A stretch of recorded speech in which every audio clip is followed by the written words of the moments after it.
Hey guys, welcome to the show, Reza Riffs. Subscribe, rate, and review on Apple Podcast. We're also on Spotify and Anchor, and it's going well. Do your thing.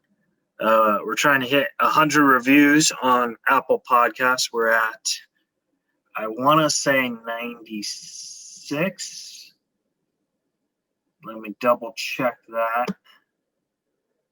Otherwise, my ADHD is going to just go crazy. So yeah, we're at 96.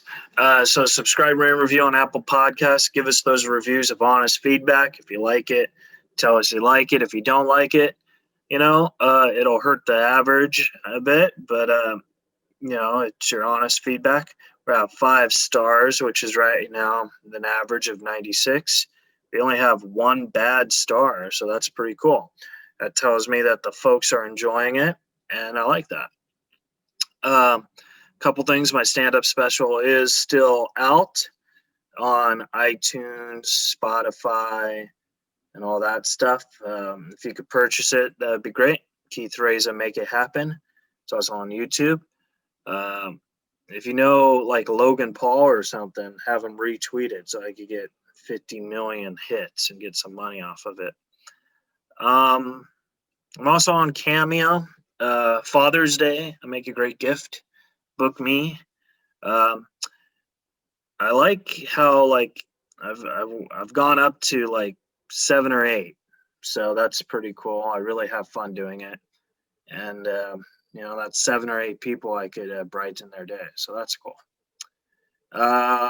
Let's see. I have 2 shows coming up. July 3rd, the day before my birthday, at the Rec Room in Huntington Beach with Pablo Francisco. We're almost halfway sold out, so buy your tickets. I'd like to add a late show, and if the late show gets added and we do good on that, we want to add a live Reza Riffs interview with Pablo. Pablo said he'll do it. The club said they're on board. If they add a second show and the second show does well, they'll add the third show. So that would be awesome because that would be a great birthday gift. Because I would love to interview Pablo again, and I've always wanted to do a Reza Riffs live. We've had a couple opportunities. Unfortunately, they've never made it, but I would really enjoy it. I think it'd be fun.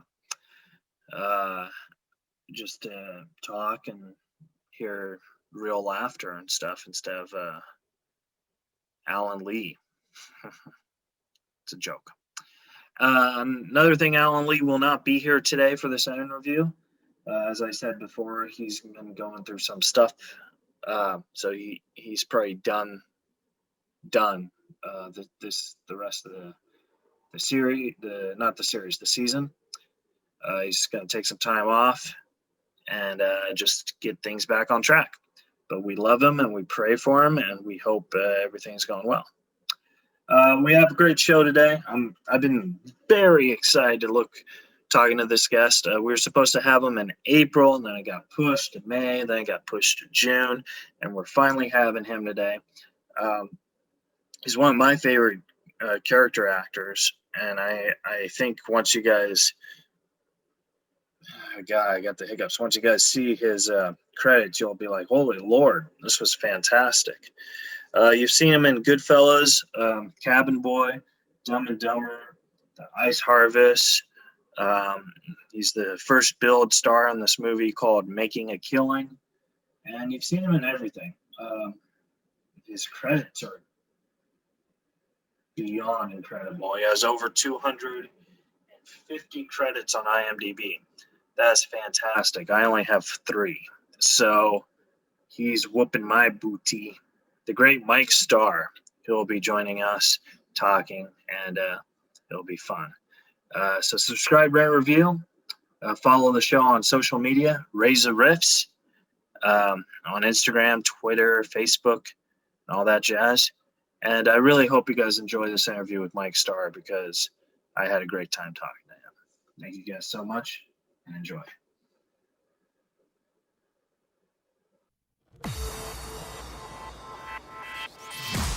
You're listening to Reza Riffs with Keith Reza and Alan Lee, right here on LA Talk Radio.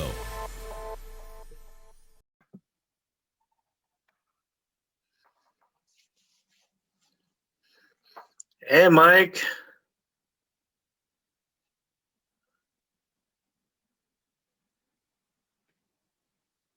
Hey. It says you're connecting your audio. Oh, can you hear me now? Yes. Oh, How's the light? Let me just do one thing, brother. All right. Finally get together. I'm sorry I've been switching things. No. Thank you so much for doing it. It's a real honor. I've been looking forward to talking to you for months now. So thank you. My honor and pleasure. I should have done it sooner.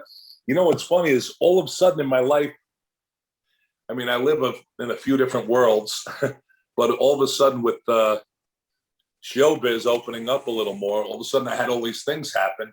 And at the same time, I used this time to get my yearly physicals and this and that, you know, and then I wrote down, like I thought I was doing something. It was crazy. I had to do something for my eyes yesterday. Oh, wait a second. That was Tuesday, Wednesday. So we got it. Yeah. Well, thank you so much. I really, really appreciate it. We put the charger in and then I won't do anything else. I'm not the sharpest with this stuff, forgive me. I'm so happy it works. Yeah. So are you in Orange County? Yes. Oh. I'll tell you why. You know, people, it's really funny. I've had people say, introduce me or, now wait, I got one more thing to put in here. You know what I think I'm going to do is put the stand up. How's that for an angle, all right? Yeah, that's perfect. I mean, I only released the audio, so no one's okay. gonna. Yeah. So, yeah, but for our sake, I said, oh, geez, I did everything. I combed my hair, everything. I said, I don't want to be rude here. No, just the because like if it's not in person, like the visual is easier for my Asperger's to learn how to read people. Is that right? That's so interesting, man. I'm learning. Yeah. So I see. That makes a lot of sense. Yeah.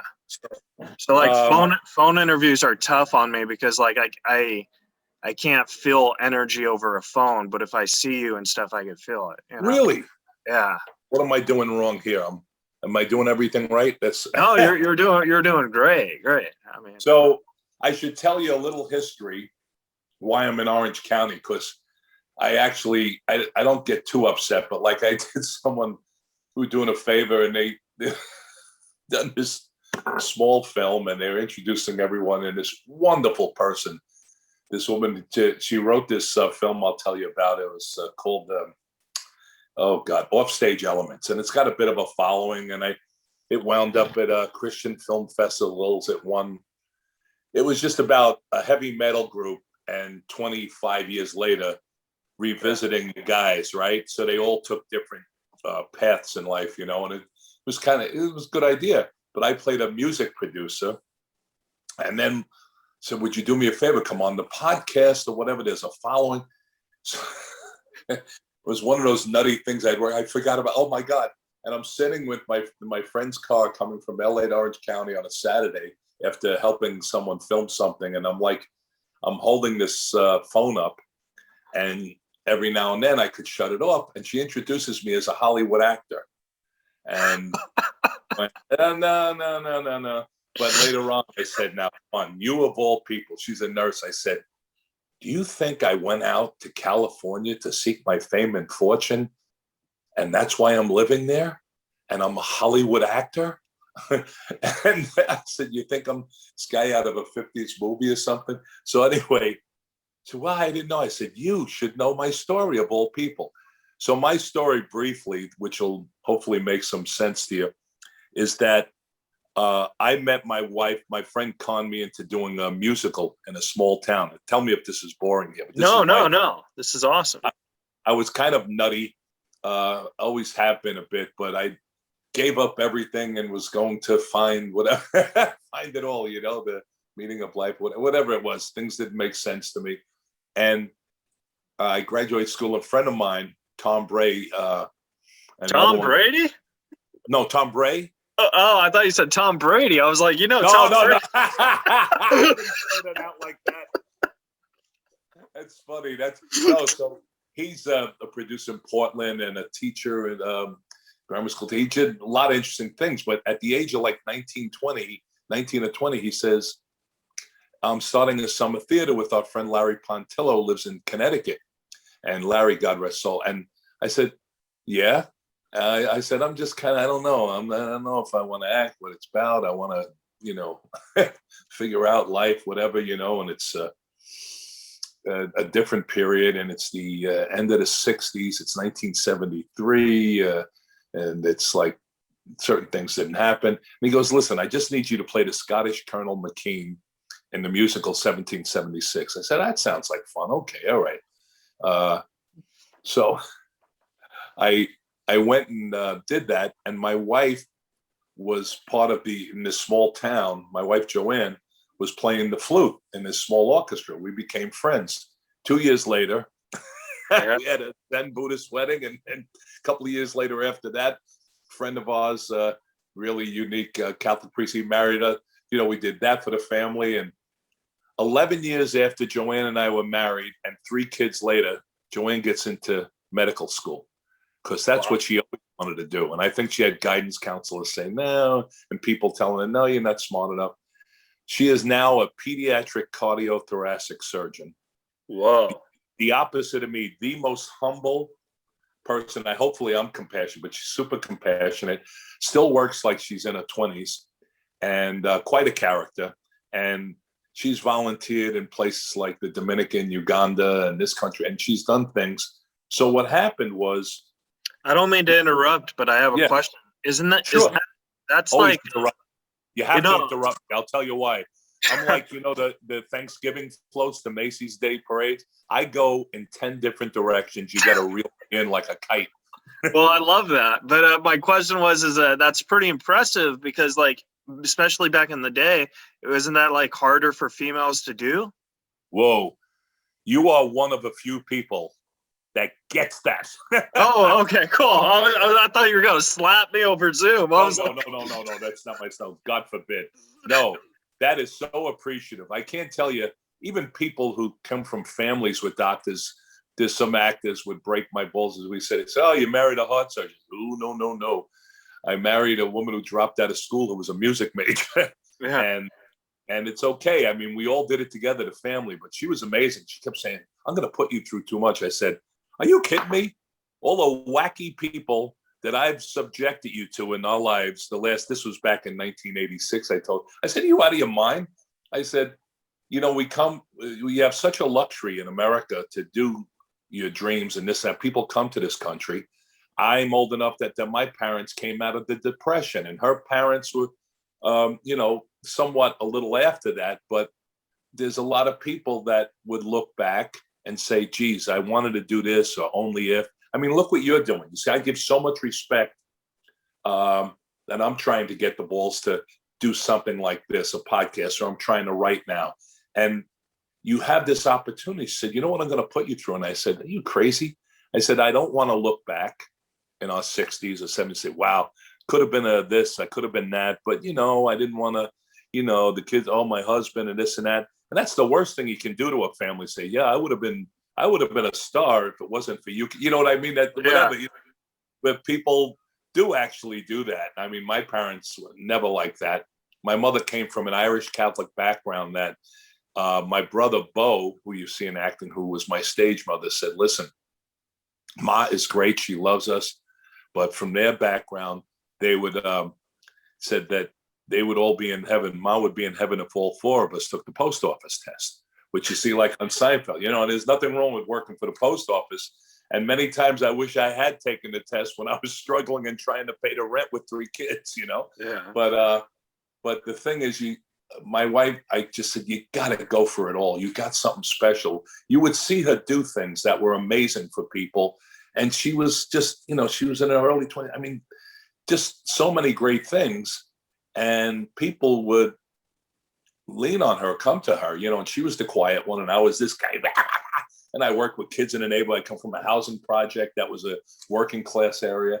So what happened was my wife got finally into med school, and we had to live in the Bronx, which was a whole different world. And we had lived in a really interesting area in Queens. And then what happened was she placed as a resident at Columbia Presbyterian, which is called, and I think you might know the guy who helped her out the most. And we used to go over the house, and I did a film for his wife, Lisa. Dr. Oz gave my wife the biggest opportunities.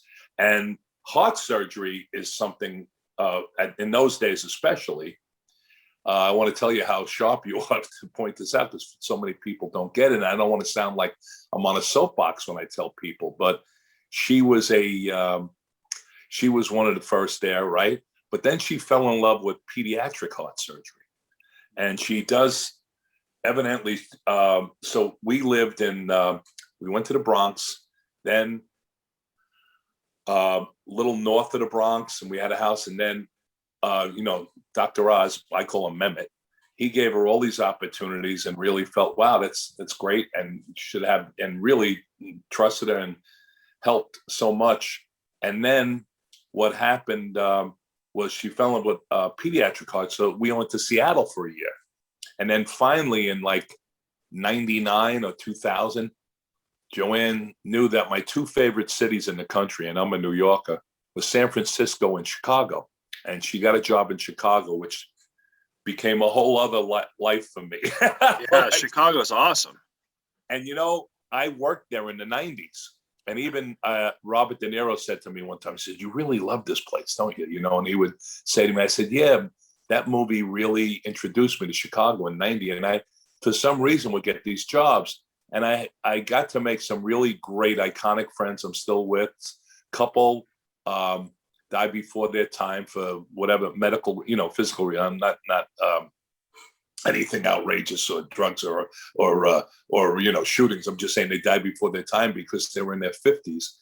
And I'm going to actually go out and do a small part in a film out there in a few weeks. But I have grandchildren in Chicago. My daughter wound up staying there. My oldest daughter, she's a teacher there and kindergarten, and she's worked in some interesting areas. And my son works for UL, the safety company, the electric underwriter laboratories. He works out there. They stayed in the suburbs. So 2 with him and 1 with my daughter. And then I have 3 grandchildren in Jersey. My daughter's a speech pathologist. And my son also has a second job. He's really into the restaurant business. And so anyway, what happened was we were there, and then my wife got this big opportunity in New Jersey, in Newark. And to give you I know I'm making this long. No, please. This is so interesting. I love it. But great. So it explains that. So we were in Jersey and everything was great. And then I was just explaining to someone in 2008 when everything hit, I think it was Lehman Brothers was the benefactor of the pediatrics program. Mm-hmm. And everything shut down. And here we are in New Jersey. I had just done a Broadway show 2 years before. Nathan Lane got me in The Odd Couple because Brad Garrett had to leave, and I replaced him. He came back sometimes and covered for Nathan. And it was such a great experience. I'm riding high in New Jersey, and so my wife even started volunteering. She was out of work 2 years, and she would even volunteer more and do many interesting things. And I'm like, okay, what are we going to do? And in Orange County in like 2010, I think, or 11, someone she had worked with or been a resident with at Columbia Pres is a big heart surgeon out here at the Children's Hospital of Orange County. And he runs the program and brought my wife on. But what I didn't realize is something called ECMO, exterior corporeal. It's taken me like 10 years and I still can't remember. But it's like, one friend told me, who's in the medical field, that it's when it's in dire situations, serious things, it keeps, I think, the child alive outside the body, if I'm correct. But my wife Joanne never told me this, that, she was brought out. I'd go to some event and they'd say, Joanne actually revitalized the program, the ECMO program here, and helped, the children. I said, really? And then when I finally tell her, I said, you never told me. I said, yeah, that's true. She's not like, it's not arrogant. It's just, it's funny. Like if she's in the photos and they're giving an award to her, you see her in the back, and it's just kind of an inherent shyness in it too, but very interesting. She's really cool. You'd love her. Someday you'll meet her. She's a real classic. Well, I found out you were in Orange County because I was talking to my friend maybe 3 or 4 months ago when you said you would do this. Fred Stoller. Oh my God, he was on my mind this morning. Yeah, and because I've never met you, and like with my Asperger's, like I like to interview nice people. I was like, oh, is Mike Starr nice? He's like, oh, he's very nice. I was like, really? Because he punched you. Oh, I got a great story about that. That's how I met Fred. Yeah. I was thinking of him because I was thinking of doing this short film, and I'm wondering if he'd just be too standoutish because he's so brilliant. Yeah, I mean, people don't realize, I mentioned him, like we do these cameo things. There's a service cameo, and you get some money to, congratulate. Oh, like the website Cameo. Yeah, I'm actually going to buy one from you after this interview from my friend Warren. So, okay, great. Yeah, and especially when it's family and friends, I obsess over it. Like people do like 30 seconds and they'll get $1,000. I charge like 50. Maybe I should charge a little more, but it's really funny because I get so obsessed with, if someone says, this is for my friend, my daughter, I just did one. My wife very rarely asks me about it, but there was a nurse who just finished school, and I don't know if it's who did it, who asked me to do the cameo. And I was telling my wife about it because she's excited, and she's a big fan of Dumb and Dumber, big fan of instead of me. So I was kind of not putting it on. I was thinking, let me wait. And Joanne, my wife, comes back. She was on call the whole weekend, Saturday, and back and forth. Said, did you do that cameo yet? I went, well, I was starting to do, but my eyes I had a reaction on my eye. I almost was going to beg off, and I said, no, I can't keep doing this to this guy, Reza. So I'm trying to think, oh yeah. So I said, she said, uh-huh. And then she ran out to the store, and I went, I think that's a sign that I should try to do this now because she starts work Monday, that nurse. So I went upstairs and I did it, and I talked, and it was really funny. My wife Joanne comes back from whatever, because I don't know how she finds this time, but she does cook some very special, healthy things. I'm in the best shape I've been in like 25 years. She got me a Nordic track, right? So I said, when you said that to me, I took it like, she goes, good, I'm glad you did that. I said, because I knew that she was starting. I haven't heard their review yet, but Cameo, a lot of times I tell the story about how I met Fred, but people don't realize that he wrote on Seinfeld. I give him such grief because he's one of those guys that wants to act. He's brilliant on Everybody Loves Raymond. He did all these sitcoms, but I said, you're writing on Seinfeld. Don't go anywhere, please. Please. Seinfeld's your favorite show? Yes. Oh, nice. Not Hervid. Yeah. I have a friend, Mike Haggerty. If you looked him up, you'd love talking to him.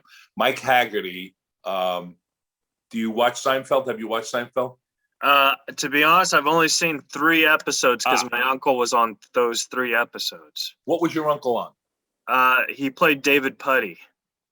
So yeah. Patrick. Yeah.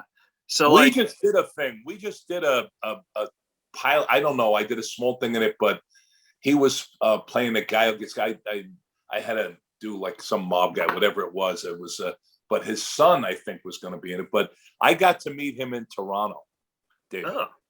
And I'm trying to think what. You mean Pat? Patrick, I'm sorry. Yeah. Yeah, right. I'm calling him David, right?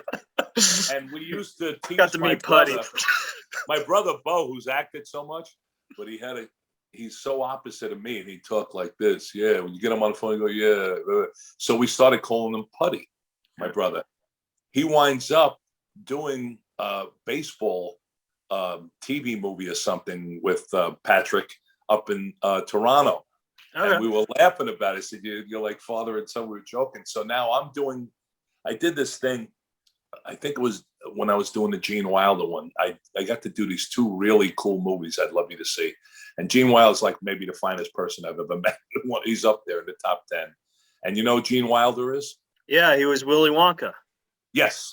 Yeah. So my wife got him a first printing of the book Charlie and the Chocolate Factory. Oh, really?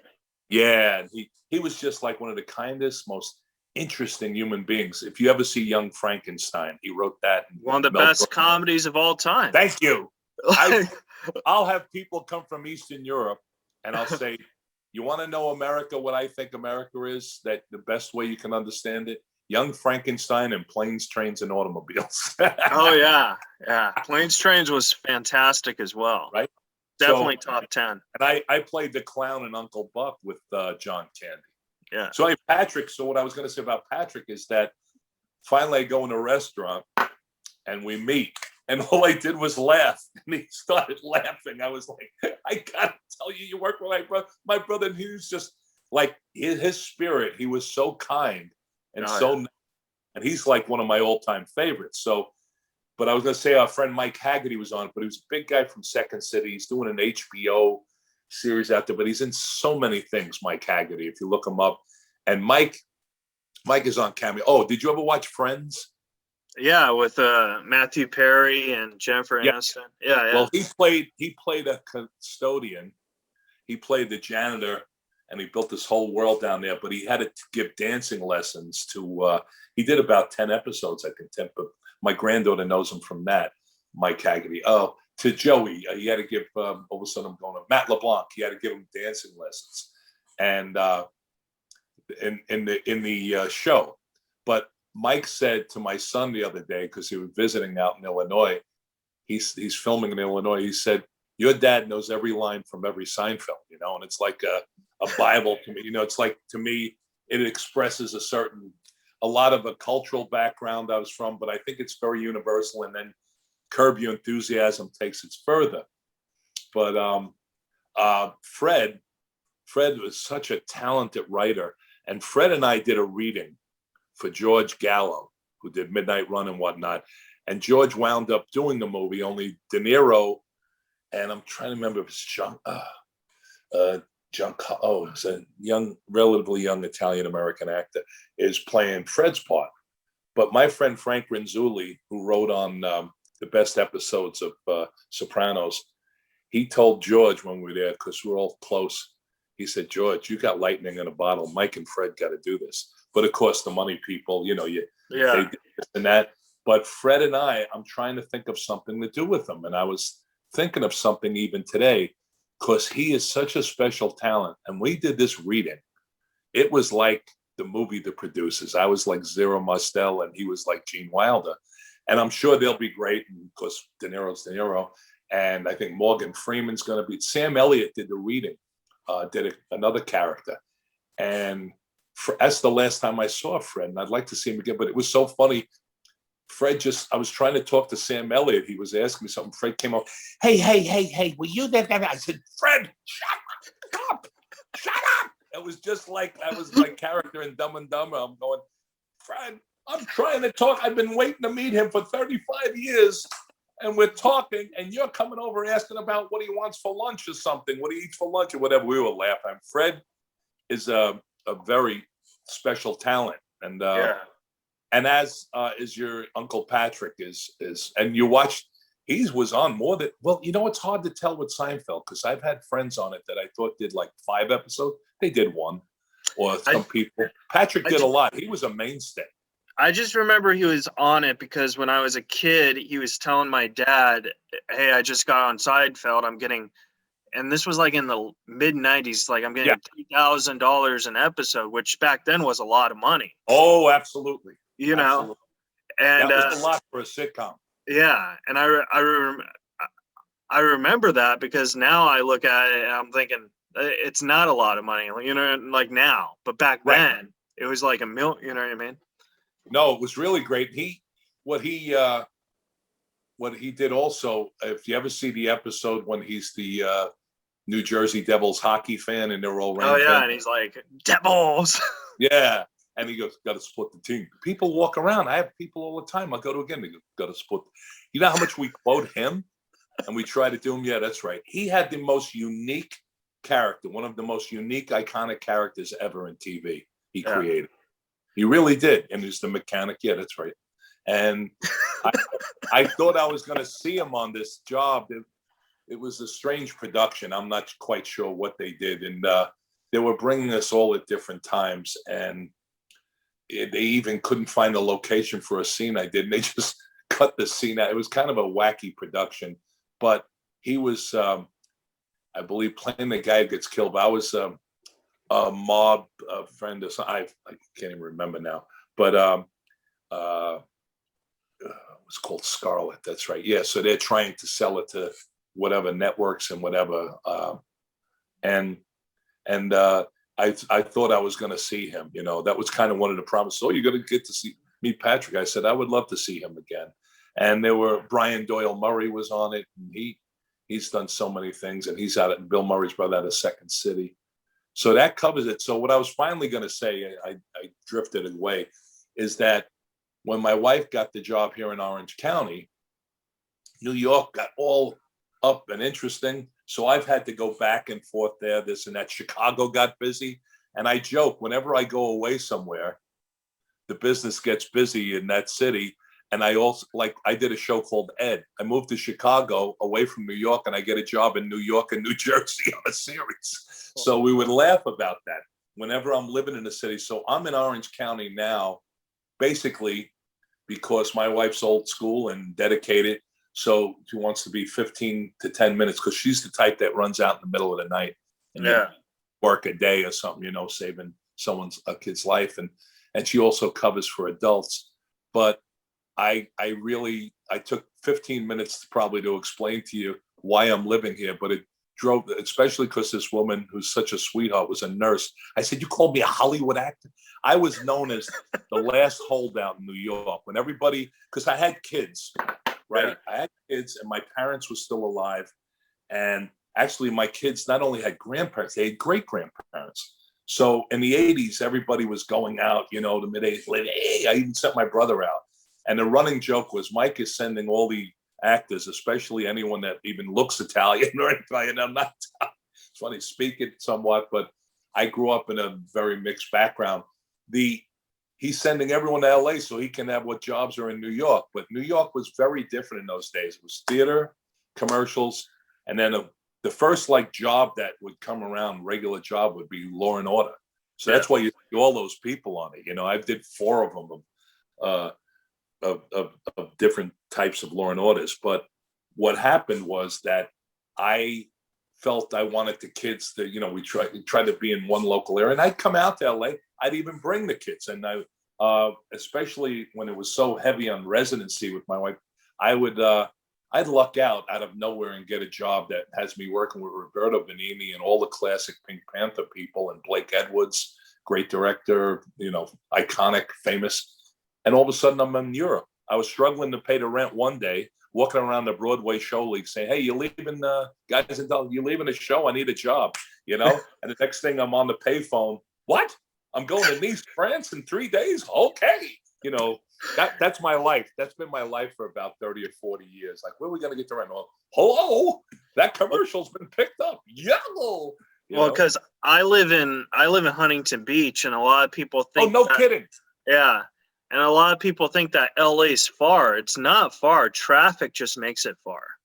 Yes. You know. Yes. But I do, you know, I haven't since this whole situation with COVID, but I'm known as the guy that gets on Metrolink and the subways. People just laugh. I get on all the public transportation. I have a friend who lives in Laguna Beach, decorated Vietnam veteran, work government, this and that. He's a big hotel guy. And he goes, you really should write a book on how to get around Los Angeles and Orange County on public transportation. I mean, I take Amtrak, but I'll take an Uber. And I also have a few friends down here, and this project we're trying to do, once in a while, a friend will drive up to Burbank, say, and I'll jump in the car with him. A friend of mine owns we're trying to do something. He's from England, and he has a non-professional soccer team here. It's like in Lake Forest. And we'll ride up together. I'll go to the game or I'll go to the practice and we'll ride up together. And I find different ways, I always have, of travel. I gave up my car like 3-4 years ago. Because you know where I'm at? I'm right at, you know the Tustin Marketplace? Yeah. I'm right on the border of Irvine. Really, Irvine and Tustin. I work right there. We could get together sometime. Yeah. Oh, I guarantee you I will. Yeah. Where do you work? I work at I mean, I don't want to say because it's a podcast, but I'll email you. Yeah. But I work at a grocery store. Yeah. Can I, if I mouth it? Yeah. I just don't want to tell you which one because, you know. Yeah. No, you can't. Yeah. But I got a feeling. Geez, do you know, I'm wondering if you know my friend Sal. He's got a production house up there. I know now I better not give last name Sal. He's from Brooklyn and out here. And his friend Mark. Geez, I'm trying to think. Do you know people at the Tustin golf course? No, you know I don't. I'm right. Maybe I shouldn't be saying all this, but I'm right around. Oh God, we have to. No, it's very simple. Yeah. So it's so cool how close we are. Yes. No, we definitely got to get together. I don't know. I guess I should do an email, give you my phone number and all of that, and you have my email, and I believe I have yours, right? Because you sent that to me. Yeah. But yeah. When we get off, do that. No, that's an DM you on Cameo because I need you to do one for my friend Norm. So you got it for Father's Day. No, this is an absolute problem. This a couple of guys at the store you mentioned, but it's the one near me, and it's so funny. Especially during this COVID, my wife was like, she was treating me like I was like ready to, I was the most vulnerable person. It's funny. I said, you're going in the middle of things. Yeah. And I'm this big guy and you won't let me leave. I had to sneak out of the house. Double mask, you know what I mean? Your wife was probably in more of a risk zone because she works at the hospital. Yeah. And they just treat me like that. Was really funny, but that's the way she is. She'd walk in the middle of a firefight or something with a battle. She's a character. She hates when I tell these stories, but as I'll tell you more. But this is amazing. No, because this is the way more and more I feel about life, and I'm not going to get too much philosophical or mystical, but just it's so funny that this is the perfect time we took, and I almost begged off today saying, I really got to go get that prostate. I should go. No, my wife said, just do it. I said, okay. Yeah, because your wife. About my eyes. Oh, she's amazing. Yeah. Last night, because I had this allergic reaction with my eyes over the weekend. I had the wrong medicine in. So I went to the guy yesterday. I said, oh, you're going to be fine. Just take this, and that. And I was saying, do I look all right? And Joanne she is a doer. Yeah. And I have been in my life many times at procrastinating.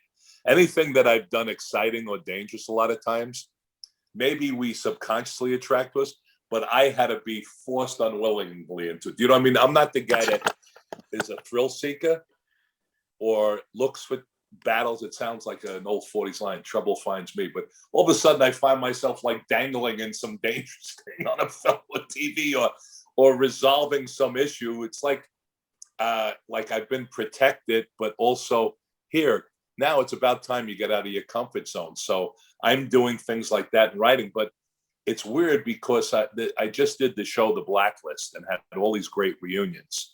And right. David Spader was just out of this world classy to me, and everybody was. But there's all different people I saw in it.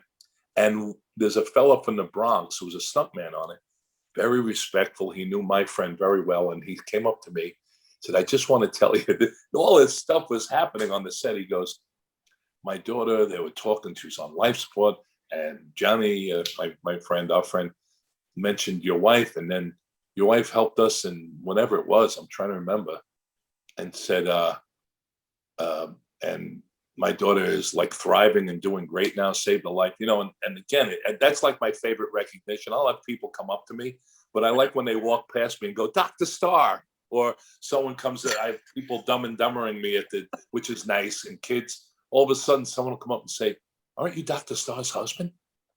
Look, and they point to a 3-year-old, saved my life then. And they come in every ethnic group and ages and everything, and they come up. and they come up and I say, "Oh, I got on the phone." I said, "Oh yeah," and she remembers everyone. It's phenomenal. So And how cool is that? Where like people recognize you from your work, but also your wife's work. Like, much isn't that better, like much better. like Yeah, holy you Lord.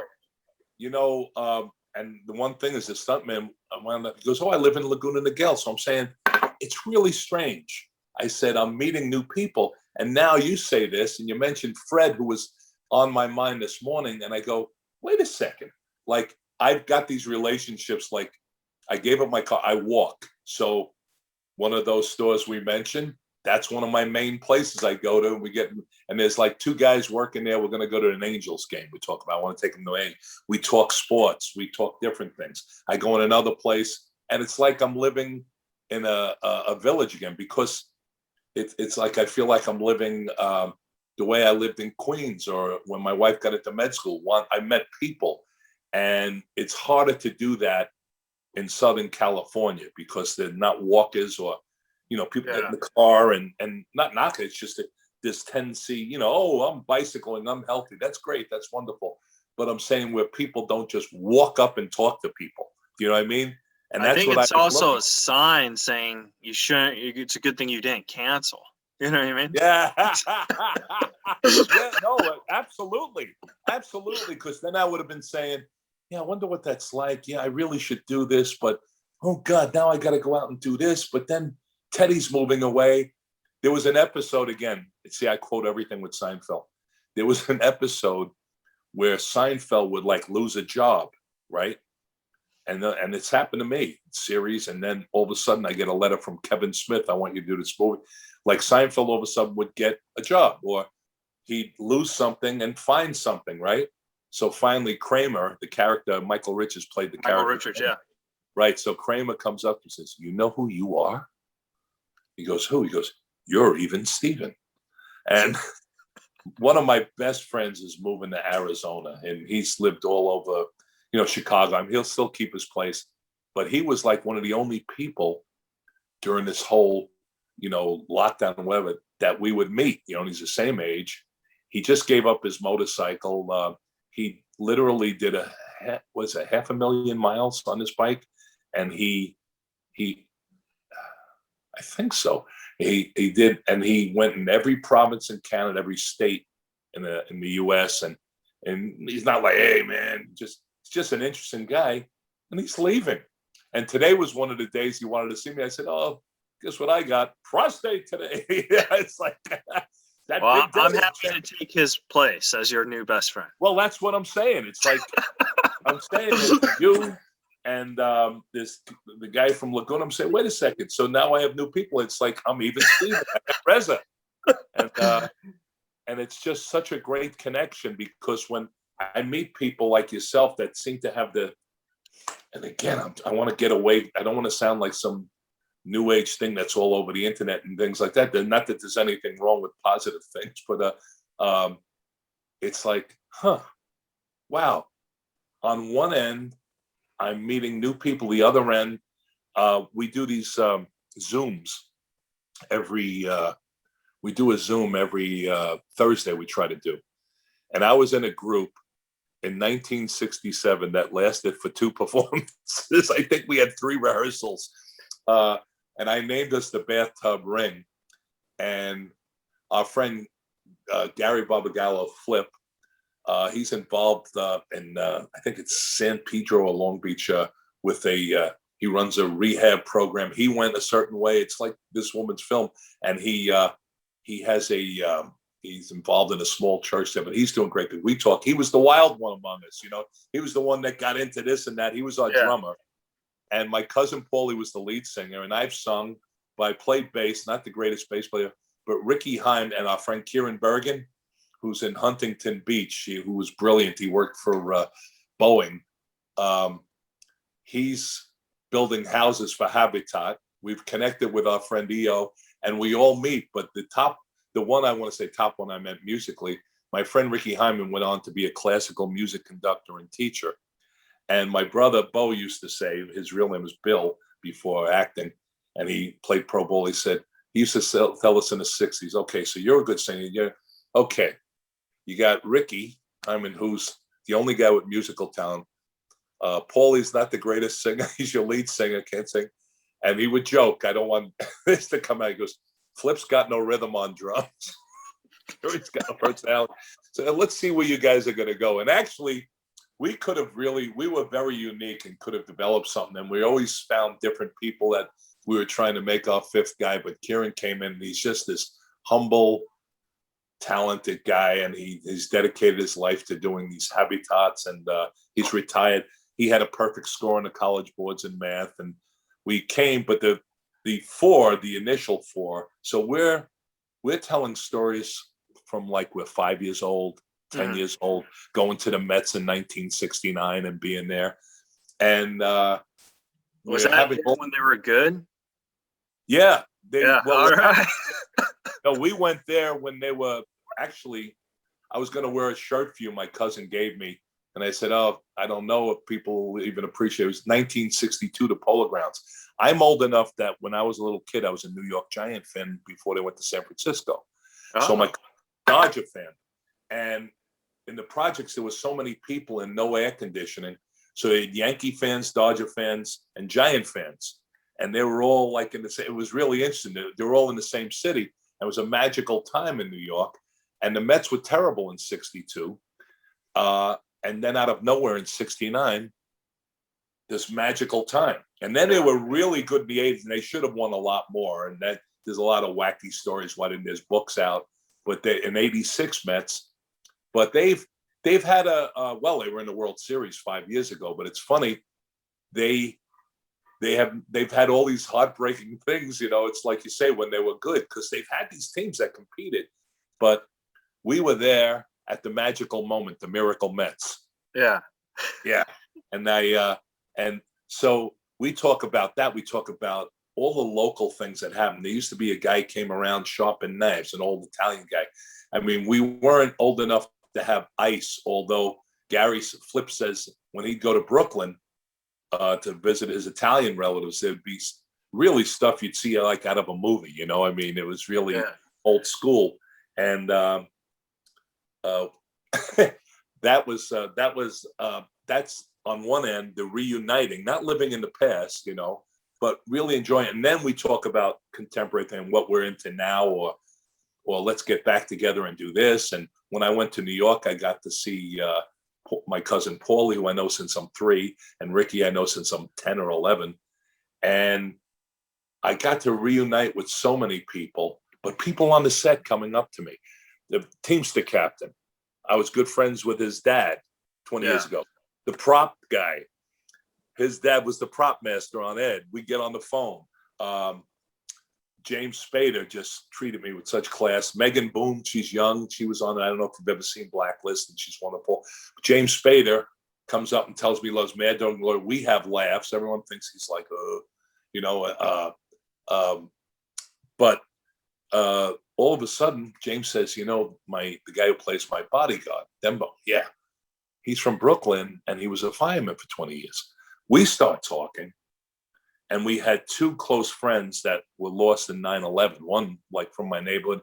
Another guy was trying to help out. I was supposed to play football for his dad in Brooklyn on this all-black team, minor league team. I would be there was a white quarterback, I think, and me. And then I started getting work. My football stories we'll tell later, but my brother was a pro, and I have my own little stories. But 2 people that were lost in 9/11, he said, no, I worked with Bobby Ring. I said, yeah, they had his engine going in, ladder 18 going in to the World Trade Center. That was all around the world, that picture, you know, and Keith Glasgow. I said, I saw his dad years later and saw his children. And we started talking. This was happening every day on the set of Blacklist. And then the final one was the producer comes up, wants me, this nice young lady in the 30s or 40s, I don't know, blonde head lady, just coming up. Hi, Mike, we're so happy to have you. I said, yeah, well, it's my first job and whatever, you know, first time traveling. No, it's like during this COVID, I couldn't go anywhere. I said, there was no production. I did produce a film, I'll tell you about a short film. and I did something, but I mean, this is my first, like, wow, they're flying me to New York, and we're laughing. She goes, well, you know who my dad is? And in the business, when they say that, some famous star or whatever. Charlie Benson, the funeral director from your neighbor. Charlie, he was a saint. He was involved with the local Catholic church there, and his funeral parlor was in between the two neighborhood bars there that the cops and the bookmakers and all sorts of people used to go to, and old timers and the young players. And your life has a lot of connections. It's awesome. Yeah, it's wild, isn't it? Yeah. And then he tells me, I call him. He said, "Do you remember the time I gave you a ride into the city? You had a commercial audition." We're talking like the 70s, maybe late 70s, early 80s. I don't know. I said, "Yeah." He goes, "And I asked you to stick around because we had to pick up a body at a famous hospital and you helped me." I said, "Really? I remember helping you in Queens, one time. And if you're around gamblers, we had this guy. I couldn't tell anyone that I did that because funeral parlors, this one guy, Eddie, who was actually, they had an article in him on Sports Illustrated. He was so, God rest his soul, he wouldn't go near, he wouldn't even talk to him because funeral parlors and funeral directors were bad luck. And I have a lot of funny stories about that, and do you want me to cut this story out because you can't tell anyone, but you're telling the whole world? You know what? Cut out that because it's going to be in a film I'm writing. Right? Yeah, about Eddie. Yeah, cut that out. But you can mention that Charlie Benson was really the old time. Yeah, I'd rather you save that because enough's been stolen out of stories with me. So I was just saying it to make you laugh.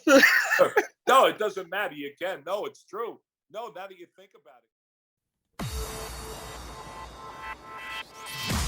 You're listening to Reza Riffs with Keith Reza and Alan Lee, right here on LA Talk Radio.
because I got a podcast one time and I was telling a story about being on Ed Wood, and I told the story and I said, "Ooh, that might come off a little weird. Can you do me?" And I called the guy back like 3 times. "Would you make sure you took that out, because that could be taken wrong?" And the wardrobe guy and Johnny Depp, because Johnny Depp was so great. Oh, was this the one where you said that you purposely avoided calling him or something? Or he gave you his number and you just... No. Now I'm trying to think that was another one. Yeah. Because I like to do my research, because I don't like to ask the same questions. So I like to listen to a lot of interviews, before, because I feel like when people ask the same questions, it's just kind of like, I like to have a special one-on-one. Yes. Well, you got me. I have to tell you, one of the only people that I froze up in front of 2 people. Gene Hackman complimented me once, the great actor. He was one of my idols. He's one of my idols. But I asked him to do this. Really?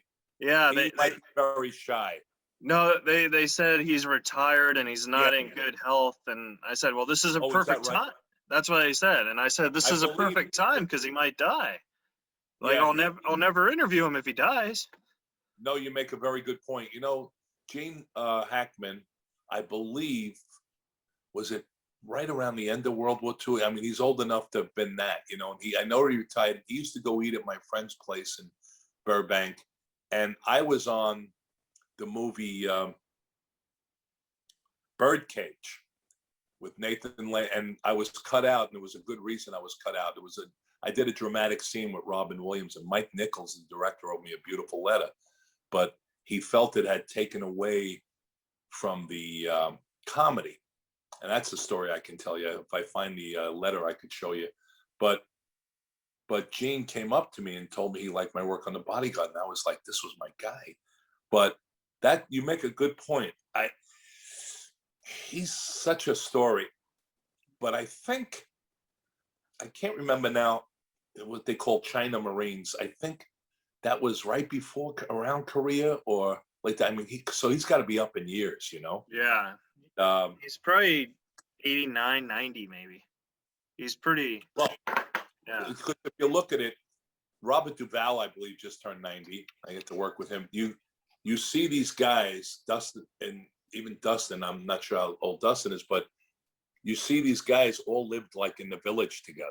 You find out later on. They all came to New York and they studied with, New York acting teachers, and they struggled together. And you find out they were all like some of these real famous, big time, they go Hollywood actors. No, had really made their bones in New York, Yeah. And but you know who I froze in front of, and I wanted to tell him so bad specific stuff, and I should have. Nathan Lane had a 50th birthday party, and we were doing The Odd Couple, and you cannot believe the list of people there. Neil Simon, always Mel Brooks, and Joanne said, "Go up and say hello to him." And I went, "Hi, this is my wife, the doctor," something like that. And he said, "How do you come here?" I said, "I'm doing it." And I wanted to tell him so bad that he had such an influence on me when I was a kid. My brothers would let me watch. If you ever look up Show Up Shows, you can see some clips from it. But the list of writers on it, Woody Allen, Carl Reiner, these people formed American comedy, Yeah. And a lot of, like, lack of a better, term, just like Brooklyn Jewish guys that had a serious culture in New York or the Lower East Side that influenced, that people don't realize. I tell people, you don't even realize how much even Broadway theater was. They did a special on PBS about, again, and I don't make it as a religion, it's a cultural thing, about certain writers who snuck in seemingly puffy musicals, but they snuck in real serious moral messages. And a lot of them happen to be of, I say, culturally Jewish background from Brooklyn and New York. And here's Mel Brooks, who influenced my life. And he used to say, I remember he was interviewed one time, and I wanted to tell him this.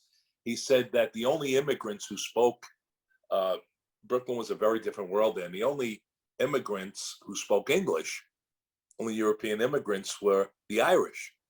So Mel Brooks said you had all these Jewish kids running around talking like Jimmy Cagney because we learned English from the Irish, and it was such a great thing. Hey, Ma, listen to me, Ma.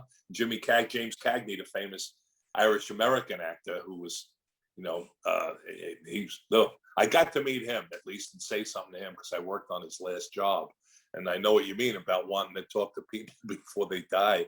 Yeah. But he might, sometimes people, when they look a certain way or their voice may not, they don't want to be in the public eye. I can't speak for Gene, but he was shy to begin with. But Mel Brooks, I wanted to tell him, there's a Woody Allen movie called Radio Days. And in the opening, Paulie Herman and I play these guys who rob a house. It was like an urban myth in the dark. And they get a phone call and I answer it like an idiot. And you cut back and you see this great thing in Woody Allen, the Radio City Music Hall. It's the 40s. And it says, Mr. Needleman, you've been chosen on Name That Tune or whatever, right? And I answer it and we actually start naming the tunes. But one of the songs was Dancing in the Dark. And I started singing it like that, dancing in the dark. And I'm singing it like that because Mel Brooks said up in the mountains, we called it, Catskills. He said when all the comedians were there, he said there was always an old guy, and he was on Johnny Carson, who would sing Dancing in the Dark and stand up on the couch. And I wanted to tell him that story, that I got to sing that. And it was a bit, and I should have. I have very few regrets because just what you say, I didn't want to say the normal stuff. Hey, I like this. Hey, I like, Blazing Saddles. Oh, you're funny. And, I grew up in this neighborhood or whatever. I knew people from Brooklyn, and that's why I'm glad you picked very specific things. And here I go. I've had 2 cups of tea and I'm talking like a mile a minute. This is fun though. But like the reason why I have a podcast because I do stand-up comedy, and actually my mentor who I opened for, Norm Macdonald, who loves you. Now no, I've met him once. He's the person you're doing a cameo for Father's Day for him. Oh, you got to be kidding! No. Yeah. Oh my God, he is one of the all-time favorites. My friend Gary, who was on the Carson Show, was an iconic bartender, a famous bartender. What they say a celebrity bartender. For 40 years up in L.A. in Burbank. He and I will play Norm Macdonald's bits, and there's no one like him. And my friend Brad Isaacs, who wrote a lot of big shows like News Radio, this and that, and Gary Shandling. Drake Sather too. He wrote for News Radio. Okay. Because I did an episode of that, and Joe Rogan I know for years, and this and that. But Norm, he told Norm, you got to do a sports show, and Norm did it, one of the greatest sports shows, and I don't know how it didn't last because he sports is like show with Norm Macdonald, Comedy Central, 2011, right? That sounds right, yeah. And we loved it. We watched it religiously, and God, I don't know this would be a very special thing. I mean, they're all special, but I got requested sometimes by people from my neighborhood, and I said, "Oh, you should have just called me." But I got requested. A young guy said, "My dad, I don't know if you'll remember him," and he's producing now, but he was an electrician, lighting guy, and the guy was always great to me. And I said, "Oh, how do I do this without sound like I'm pandering or looking for a job?" And I put it off. And I finally just spoke from the heart. And I just talked about one of my friends who had passed away, who I met him through, was a crazy Cockney guy, who was just one of my best friends in the world. And he was super healthy until his mid 80s. And then he had gotten a cancer thing, but he was I learned so much, and he helped me out so much back in the day. I had big relations with crew guys and teamsters. It sounds crazy, but because a lot of them were neighborhood guys or I met through Smitty, and I did this, and I finally just did the cameo. It lasted I think 15 minutes. It was so absurd. And I said, we were in Vermont together on Funny Phone, and I remember, and he had talked to me because it was a real partying world in those days. It might still be, but in the closet. But it was like people were drinking, and then of course in the '80s, I know I'm not saying he did, but there were people cocaine, and I remember him. He had. I remember talking to him one day and in the hot tub about how he didn't do things, and how important it was to stay healthy and not go off the deep end as so many people did. And excessive drinking was like at a time, I don't know what the world's like now, but it was an accepted thing with even actors. Anthony Hopkins, I'm not an AA or anything like that, but Anthony Hopkins has done so many wonderful things because his era, people were hammered on stage, and he's done a lot of wonderful things for people. He's been active in, I think, AA for like 30-something years, 40 years. But did you see his new film, The Father? It's a hard thing for me to watch. I'm sorry, because there's things in my life now and with different people, and I will watch. It was fantastic. I will watch it as only for interest and respect, but I tend to not watch, especially with the things my wife sees. But I have relations with people that I tend not to watch things that go like this. I'm a comedy guy, and I will watch it, but what I was saying is I finally did it, and I went, oh, I hope I did that right. But I just spoke as sincerely as I could. I got a message. This was my dad's greatest birthday present ever. I went, wow. And then, and he said, it was great, and I'm so hearing from you. And the guy did like a big monologue on Cameo about my career and about this is why he's one of the greats. And I'm like, oh, God, no. And special, and look up his life and this and that. And great guy and this and that, but it was funny. It paid off, and I don't mean it narcissistic or self-centered to say that, but it meant a lot to me that it came out right. This one will be very challenging because Norm had a series, and they flew me all the way back. I did not want to come back. I said, I'm not right for the character. And could you imagine who was there? It was the three of us that made it down the network. None of us got the part because it was supposed to be a nerdy guy, and Norm was a ex-hockey player. And I knew that. I said, no, I'm wrong for it. The agent said, no, they want to fly you back. They want to do this. I said, oh, I'm on the East Coast. I got a friend, but my wife's there with a family. And can you imagine I'm saying that I need the job, but I knew that we were wrong. And Craig Ferguson, the guy who had the late night show. Yeah, he has a snake cup. Yeah. Yes. Well, he was there. He was just kind of beginning in the States. He had been honored at, won all these awards, I guess, in the UK or whatever.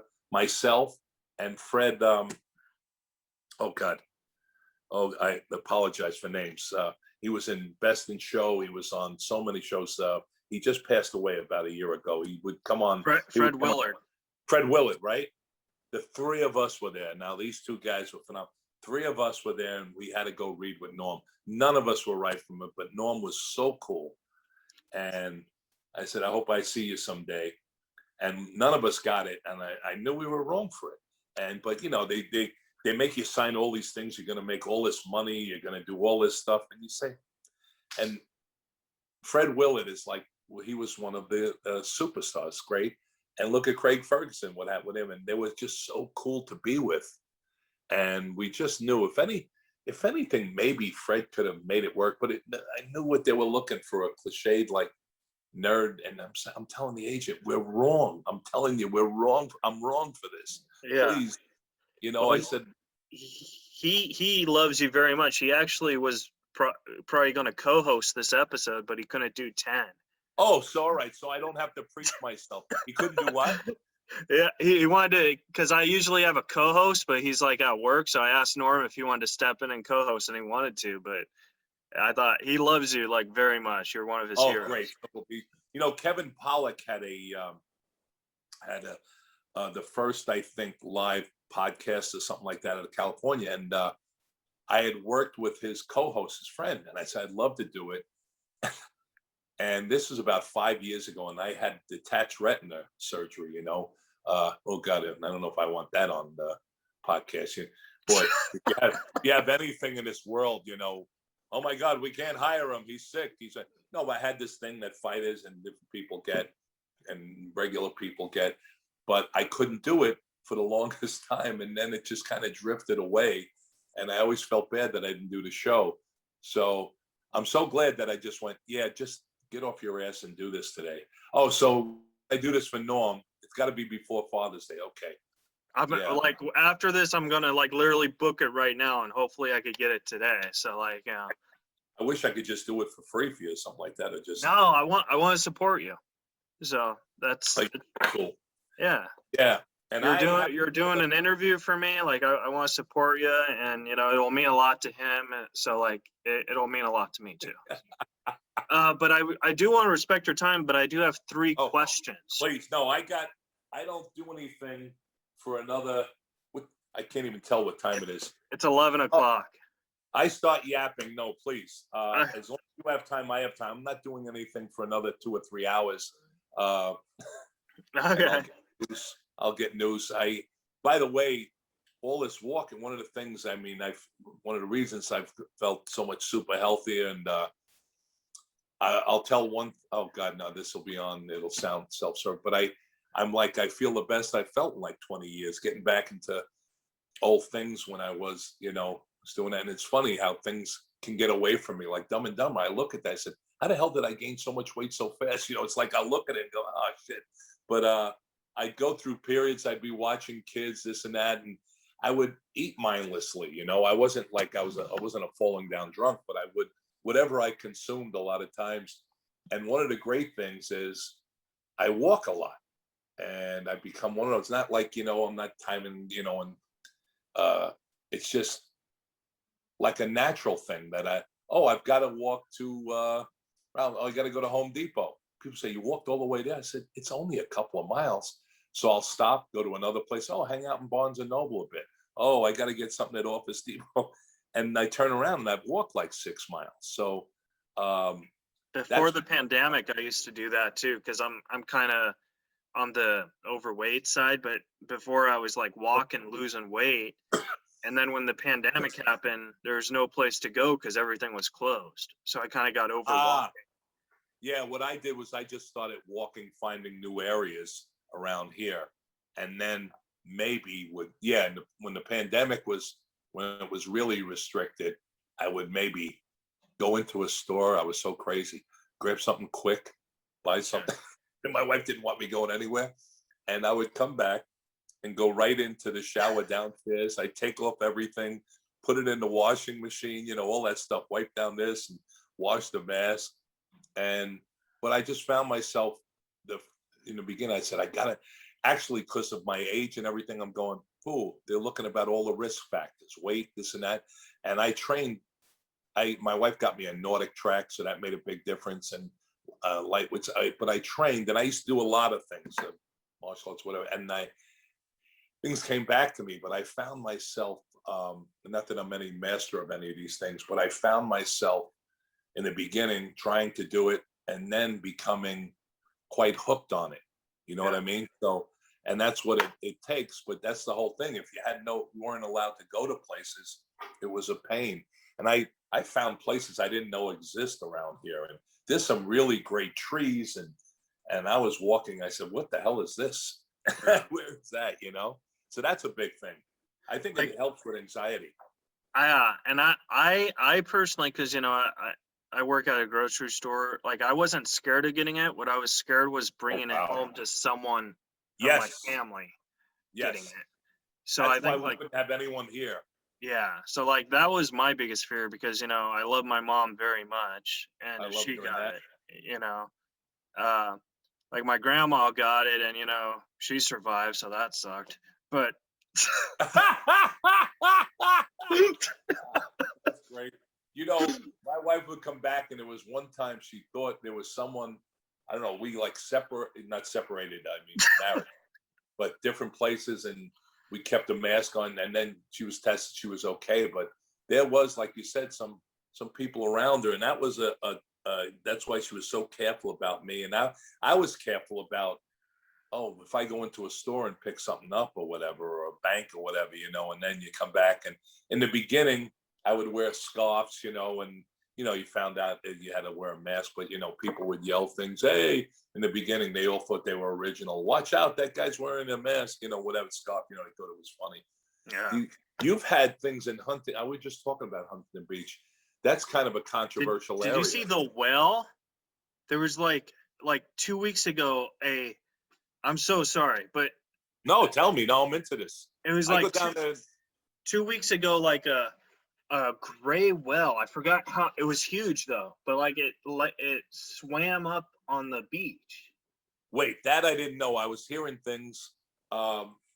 Because we would go down to Crystal Cove, and there was a gigantic like football fish that's like lives in thousands of feet of water showed up on the shore. Yeah.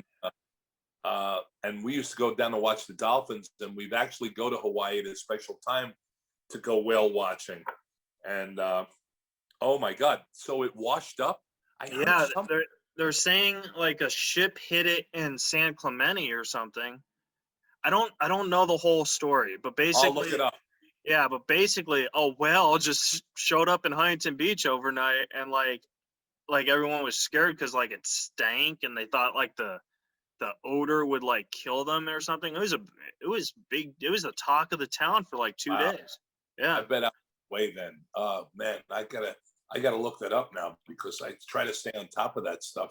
Again, I'm gonna quote Seinfeld, but there was a great episode where the whale is George saves a beach whale. He's making believe he's a marine biologist. You should just watch that one because it's one of the most brilliant things I've ever seen. And Larry David threw a couple of lines in where I lost it, but it's gotten to the point they make T-shirts because there's a talk. Because what I love about Seinfeld that people a lot of times don't get from other generations, it's like Larry David doesn't care about who gets things sometimes.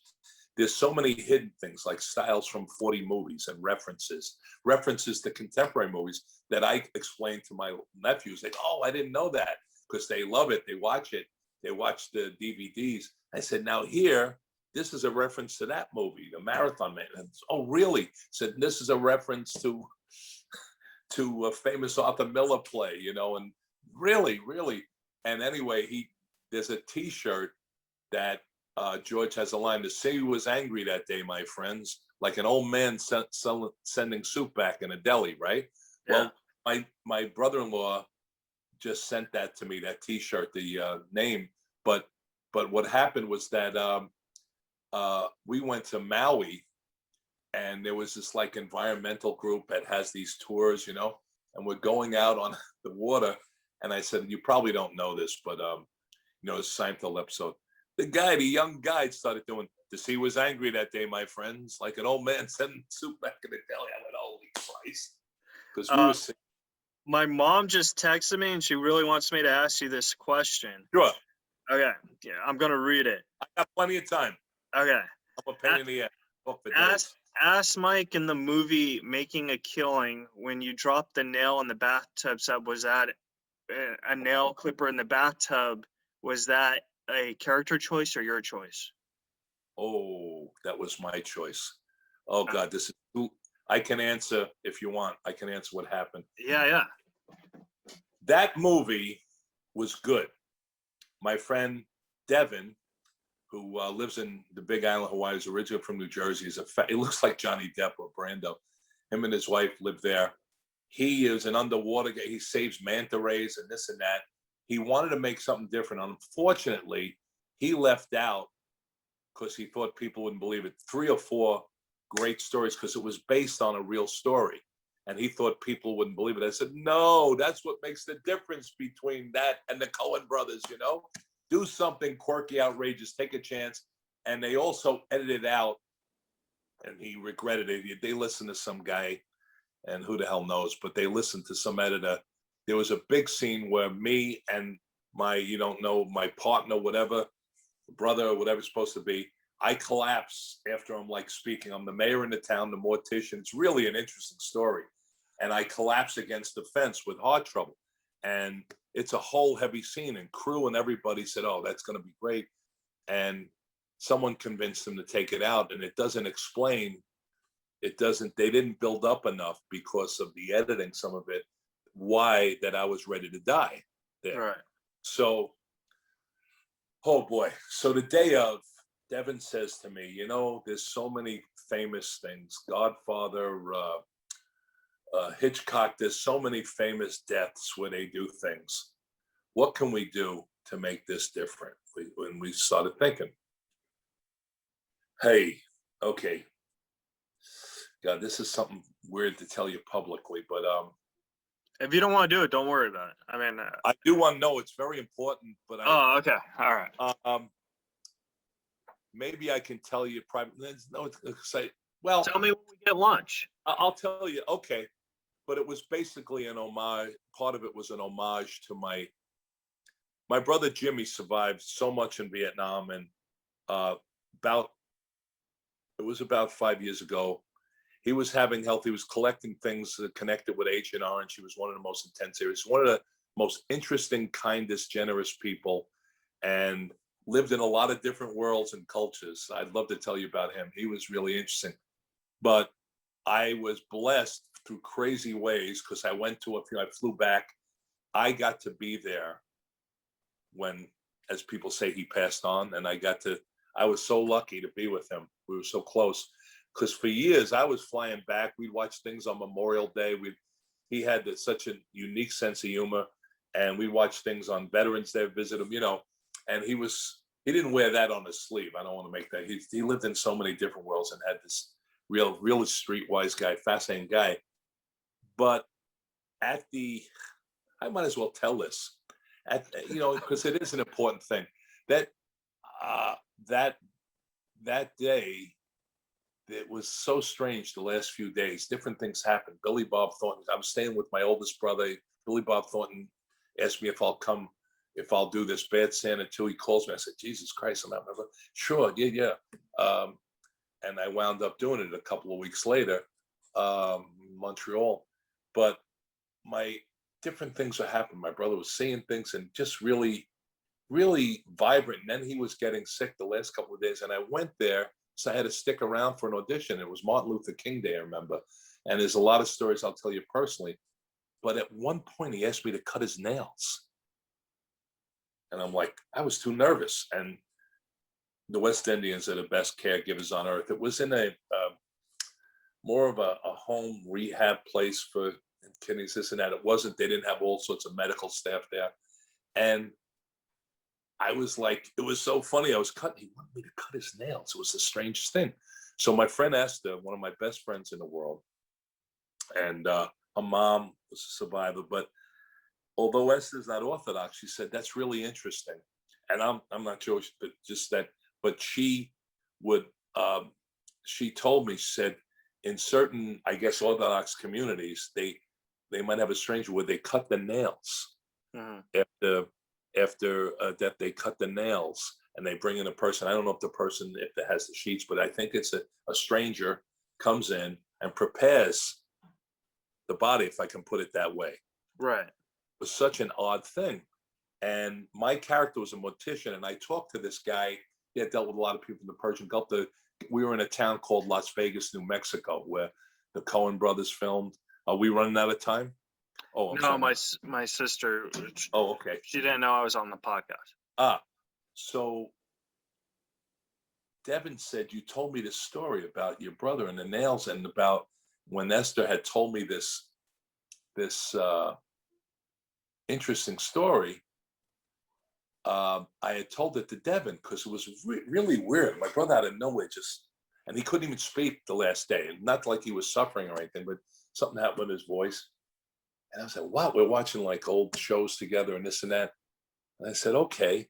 And then finally, this woman, I believe she was Jamaican, said, Jimmy wants you to cut his nails. I said, I know, but I was just so nervous because they take the blood thinners. I was afraid I was going to clip it. She said, I'll do it, Jimmy. It's okay. And then literally like 10 minutes later, they called me and he was going away. I called my wife and she said, is there a pulse, say goodbye. And we definitely made the choice not to do DNR because it would have been very tortuous, as I tell you, different friends I knew. So she said, say goodbye. My wife really is very philosophical. She goes to the end with people, but also even way back in med school was constantly educating herself on that and has dealt with so much. That's a great story I'll tell you about her that was told, so many great stories. But I got to be there and just sit and just say the light, and was so peaceful. It was such actually a great ending and a blessing. And I told the story to Devin, the director, and he said, would you mind if we incorporated that somehow? I don't want to abuse it. I said, no, actually it'd be a great homage to my brother. Oh, and so that's I very sweet. And Peter, the DP, was absolutely super brilliant. And what we did, he had me prepare myself. And, spoiler alert for anyone, but he had me look, and they really made me to make me kind of, and look and sweating and look in the mirror and step into the bathtub with my clothes on and my shirt and my pants, sit there and start cutting my nails. And he took this great shot. I get to 2 nails, as I did, right, 2, 3. And then it just drops in the water. And remember there was blood, I think, I can't remember, but it just drops in. And then I go limp, and my partner, brother, lover, whatever is supposed to be, friend, comes running back in after we had this big argument. He runs through the rainstorm, played by Jude Moran, who was absolutely brilliant. And he comes in and finds me dead. He blew his chance, right? Aida Totoro was in it.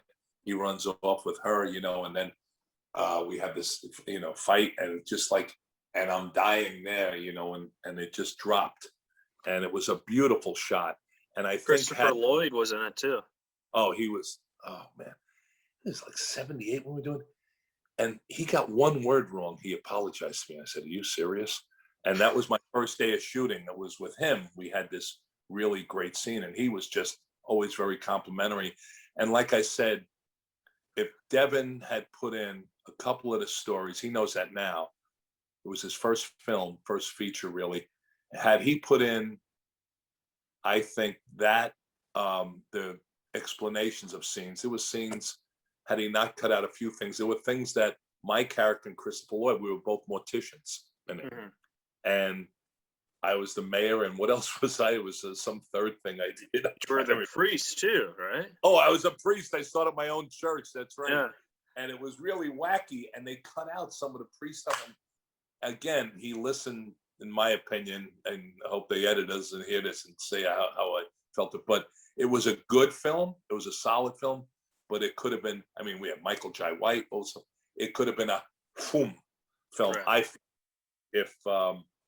If he had really just listened to his own instincts in the writing and the editing, and he knows that now. It's not like I'm not trashing. We discussed this, and he's a huge Reza Riffs fan. Devin, I'm going to tell him that. No, I'm just, but no. I do have a funny Christopher Lloyd story that I think you'll laugh. So I actually met Christopher Lloyd like 10 years ago, maybe 15 years ago. And it was at a bathroom because he was on the Fox lot. He was filming a show or something. So I'm peeing right next to Christopher Lloyd. There's always great stories like that, yeah. And I'm just like looking at him weird, right? And like he's giving me like a weird look. I was like, I'm sure you get asked this all the time, but are you Christopher Lloyd? And he's like, yeah. I was like, oh, I have a question for you. And we're still peeing, right? So it's really awkward. I was like, and Who Framed Roger Rabbit when you put the cartoon shoe in the dip? Why'd you do that? What'd that shoe ever do to you? And he just looked at me. He's like, I'm very sorry. And then he laughed, and I'm still peeing. I was like, why did I ask Christopher Lloyd that? That is brilliant. I wound up working with him on shows that didn't go or being canceled. And he'd always be like, he'd just look at me like that, right? It's like De Niro would do that too. But he'd look at me like, we would talk a little. But that was it. And now finally we get on this one.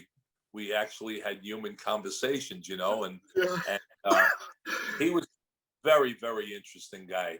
And when we did that, I know the makeup artist, Janine, got very close with him, and he started having her like come do certain jobs for him in New York and whatnot, and he was really something. And there was a thing they cut out a lot of it. I do this whole lecture or homily or whatever at the church, and it didn't make sense a lot of things. He came over to me and he went, yeah, yeah. And it was weird. There was a couple of scenes cut out between me and Jude for whatever reason, whoever controlled it, that I think would have made a big difference. Yeah. It was, but I don't know, when you see the film, one of our favorite scenes was we had this conversation after the murder, the death, and we're talking about how to, no, because we weren't you didn't know who the killers were. And this story was based on, I think, a story in Colorado. And someone finally got convicted. I don't know, one of the characters. But it's really, if he got stuck more to the story. Because I got interviewed. I did it yesterday, Kenosha, Wisconsin. These people asked me, this guy always has some sarcastic or something. He says, come on, really? You were this and that, your character, that's really stretching the imagination. I said, well, it was based on something that happened. And I went back to Devin and I said, you imagine that? He said that to me. He said, how much of that is true? He said, that and your character smoked pot with Christopher Lloyd's character and you did this. I said, why wasn't that in a movie? He goes, I didn't think people would believe it. Look, this guy didn't believe the real stuff already. Right. And I said, well, the hell with that. You got to do what you got to do. So it was a big lesson to he and I. It was a lesson for me because I'm involved in some projects. And I'm one of the projects I'm involved in. This guy said, we're doing our story. And if they don't like it here in the places I'm pitching, I'm taking it to Europe because it's an international story. I said, yeah, absolutely. I said, because I was on a film and that he saw. I said, I was on a film where I saw that it didn't. Yeah, you see things sometimes that cut out. Sometimes they work, sometimes they don't. And I've been kept in famous movies, and I've even in some famous movies where I was asked to ad-lib something that maybe went a second too long, and they regret it. Like I heard that, like Martin Scorsese said, "Oh, he wanted that other scene, but he laughed so much, but it didn't fit in with the editing of the next scene. It was a second too long. It made it to like 4 cuts. But then you take something like." I had mentioned before, the dramatic scene with Robin Williams, and it just didn't work for what he wanted to do. He wanted to, and then his partner, Elaine May, his former wife, said, and he said, and she was right. And I said, yeah, he was right. And he wrote this beautiful letter to me, Mike Nichols. But it's funny what's left in, what works, what doesn't, Well, we are running out of time, but I did want to ask this one last question because I like the ladies, but this is my hero, and I don't like asking questions about what was it like working with someone, but I'm going to. Sure. I'm going to. I'm obsessed with John Cusack. So. Well, he's a friend, yeah. So, what was it like working with him, the Cusack? How cool is that? Well, he wouldn't take credit for it, but I'm convinced he got me the job. So I told you about, I've thrown these words out, iconic. My friend Donnie, God rest his soul, in Chicago, he was like, oh God, you wouldn't get this reference, Toots Short. He was a central, interesting character in Chicago in my life and with people's lives, between sports people and, hockey, and Michael Jordan would come there. But Cusack was his friend. And I met John through him. So we would hang out and this and that. And there was a couple of things he got me involved in, but him and Billy Bob on that thing, Ice Harvest, was such a great experience. John was the type of guy who would say, oh, wait, I think I'm blocking Mike's angle here. That's how aware he was. He's got this, I don't want to say weird shyness, in public. He grew up in the theater. I guess Jeremy Piven's dad then the parents were famous then, and he was at the theater. And God, he's helped so many people. And I know him and Jeremy, and I think basically grew up. But I know that you'd see Jeremy show up in so many of his films. I opened up for Jeremy one night. Did you really? Yeah, he. I guess they had I guess him and Cusack had a fight that I didn't know about because Jeremy Piven didn't. They didn't. He, magazine, yeah. Yeah, he didn't like my jokes, and because I was like, I'm the John Cusack of stand-up comedy. I just say anything, and then I was like, sometimes it's good, and sometimes I wish I was better off dead.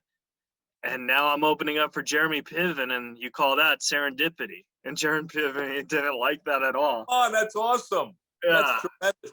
Well, how about, in our lunch, there's stories of not that I'm trying to be mysterious to people here, but there's a bunch of stories. But John was always super kind to me. I haven't seen him in a couple of years when Donnie passed away, but he would actually call me, what's going on with Donnie?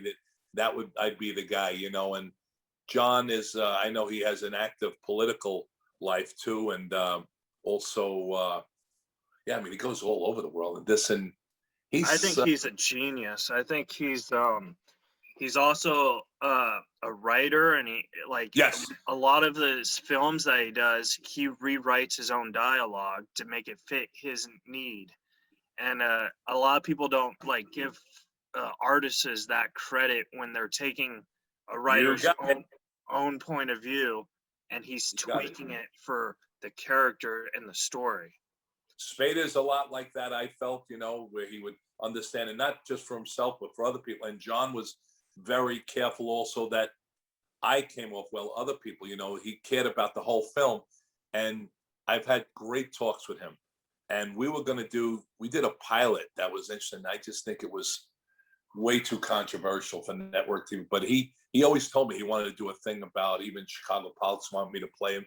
We'd go to Cub games. Yeah, he's always there. That's why I want to I want to move to Chicago so I could be like, all right, am I gonna sit by John? And what's funny, he's very kind, but he's very shy in public. He pulls the hat down. He at least years ago. I don't know what it's like now for him, but oh my God, it was hard for him to go out in public and be like the Beatles or something like that. You know what I mean? It was like since in Chicago, I don't know about places, but when you'd be there, like he'd say, "Okay, Mike," he'd be throwing out the ball, the first ball, something like that, and the seventh inning stretch, and we'd have this suite, and he'd say, "Oh, Mike, listen, when we leave, really walk down." I'm going, "What? Are you serious?" But yeah, I'll listen. Sure enough, oh my God, he's got his hat down. People, wah! People. I'm different, approachable. I'm a character guy, or Dumb and Dumber, Goodfellas, or people feel they can talk to me. You know what I mean? It's like, but it's really he's like, he's one of those people that I've been with that I say, whoa, people, so it was hard. We'd come to Stanley's, and we'd have to go to a back room because, there'd be different people I met through him. God, his friend, and oh God, different, a lot of interesting people. We'll have to cover that. But yes, I think he's brilliant. Yeah. And always very kind to me, very, very interesting, very knowledgeable, reading about world events, this and that. And him and D.B. Sweeney are great friends. And from what I hear, they're on polar opposites when they discuss, but they're friends, but they think a little differently about things, I guess. I met Cusack because what he does is he goes around cities and he plays a movie. He does a Q&A and stuff at theaters. Okay. And I met him there, and this is why he might have a restraining order on me. I don't know. But I was like, he's my hero, and I've always wanted to interview him. And my dad says that probably will never happen, but I still, in my heart, believe it will. One of these days, maybe we'll make it happen. He gave me his assistant's number, and his assistant never picks up. But anyways, so I texted all these questions, and John's mic'd, right? And he's like, this Keith Reza has a lot of questions. And it's a sold out theater, and he was just so funny because all his answers on the questions, he was just so nice. And then he said, tell Keith Reza to come to the back for a VIP, and I'll take a photo with him. So I got a photo with him, and I was like, hey, I would love to interview you on my podcast. And he's like, here's my assistant's number, we'll make it happen. That was 3 years ago, but I still in my heart feel it will happen someday, Yeah, and it's been a few years since I talked to him because he kind of went off different places, and not that he needed only me. When he was concerned about Donnie's health, he would call me and this and that. But it's funny, I haven't been there. I'm not living there, and my connection, I go in there and see mostly family, grandchildren, but I still have friends there. But a lot of times the focus, we would hook up at this place famous place, Stanley's, that Donnie owned and doesn't exist anymore. And I get messages still from people like, I went by Stanley's. And so I know when the time is right, I'll see John again. But I have a Make feeling. sure you put in a good word for me. Say, I got it. I feel funny that I told that story about my brother, but actually it's a good thing. I mean, he really lived such a very vibrant, interesting life. And I thought it was a blessing at the end. And there's a lot of things happened. We had this great funeral, just a diverse few guys and Vietnam veterans with the long hair saluting. And it was like a very small thing, you know, and the day after was a massive blizzard. My wife just made it back to operate in California, different friends. And I stayed with one of my best friends in the world, Brian Rose, Captain Cranky, who coaches me in acting, directing, and he's an actor in his own right. And it was a very special time. And to put that in a film, I felt was an homage. And my friend Esther coached me on that, just told me about the ritual, and maybe in even some other cultures, it's a ritual, but it was really interesting. So I'm blown away that your mom picked that up. Yeah, that was my choice with the director. That wasn't in the script. Mike, I hate to be rude, but I did tell my sister I'd take her out to lunch. That's great. Where can the folks find you and support you? Cameo, Twitter? Cameo, you know what? I should break down, especially now that I'm getting on the produce side. I should break down and get Instagram, right? But Cameo, geez. I feel like, I just hate to ask people to spend money on. Yeah, Cameo, it's not that much. Yeah, I could, that's the best way. And I will work on maybe breaking down and getting an Instagram at least, right? So I should do that. But remember we got to set up a lunch now. Definitely. Thank you so much. I have a few places, in Tustin Market that are fabulous. Yeah, all right. I'll go there. I'm going to book you on Cameo right now. Thank you so much, Mike. It was such an honor. And likewise. You really made my day. I really appreciate it. Likewise. And you're a great interviewer, by the way. Oh, thank you, Mike. You did a great job. And what else can we do? We didn't offend anyone. We did it all. Okay. We'll have you back. Yes, gladly. All right. Have a great day, Mike. Thank you so much. Great job. Yes. All right. Thank you. Bye.